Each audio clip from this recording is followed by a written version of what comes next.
अच्छा, तो इससे पहले की वीडियो में मैंने आपसे लिंकिंग वर्ड्स और फ्रेजेस की बात की थी।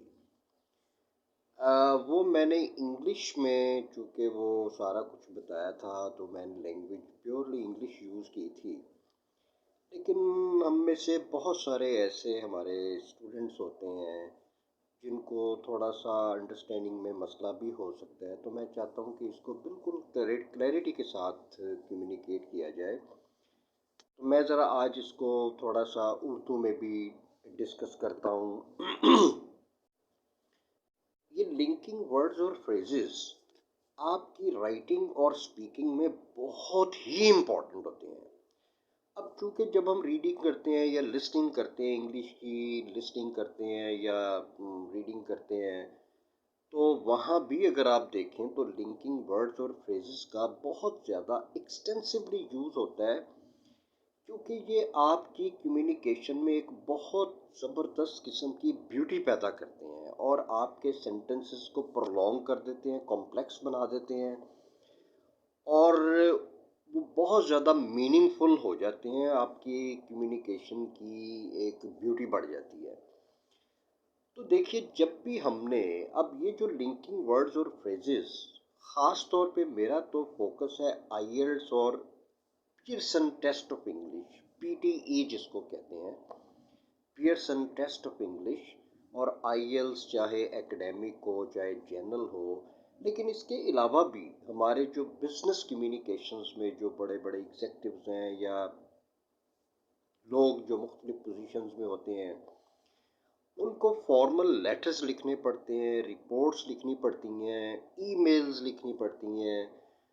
बहुत सारे लोगों को स्टोरीज़ वो लिखते हैं, कोई शॉर्ट स्टोरीज़ हैं, कोई विटनेस स्टेटमेंट हो गई, ऐसे राइटिंग हो गई। ख़ास तौर पे अगर मैं आईएलटीएस की बात करूँ तो पीटीई की बात करूँ, ऐसे लिखना होता है, ट्रांसक्रिप्शन करनी होती है, इसके अलावा लेटर लिखना होता है। अब हम सारी ये चीज़ें अगर हम देखें, जितनी भी चीज़ें हम रिपोर्ट की बात करें, लेटर की बात करें, ऐसे की बात करें, ट्रांसक्रिप्शन की बात करें, लेटर की, हर चीज़ इंट्रोडक्शन से स्टार्ट होती है। देखिए, 3 हिस्से हम बनाते हैं, एक होता है इंट्रोडक्शन का और दूसरा होता है मेन बॉडी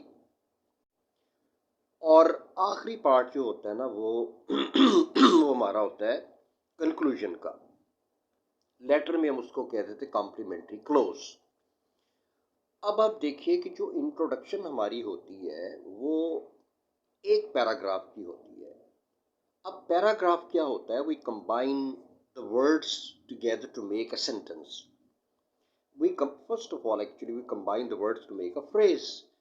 सबसे पहले तो हम वर्ड्स को आपस में मिलाते हैं तो एक फ्रेज बनता है। अब फ्रेज क्या होता है? Phrase is a small sentence that gives meaning but not a complete meaning. ये मैंने पिछली वीडियो में भी आपसे डिस्कस किया था।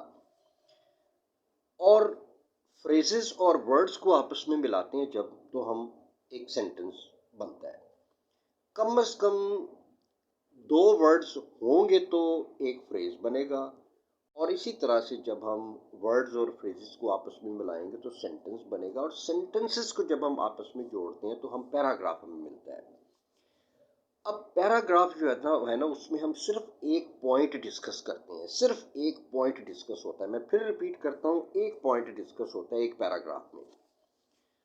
और एक पैराग्राफ जो बनता है वो मोर देन वन सेंटेंसेस यानी इसका मतलब ये होगा कि कम से कम 2 सेंटेंसेस तो लाजमी होंगे एक पैराग्राफ में।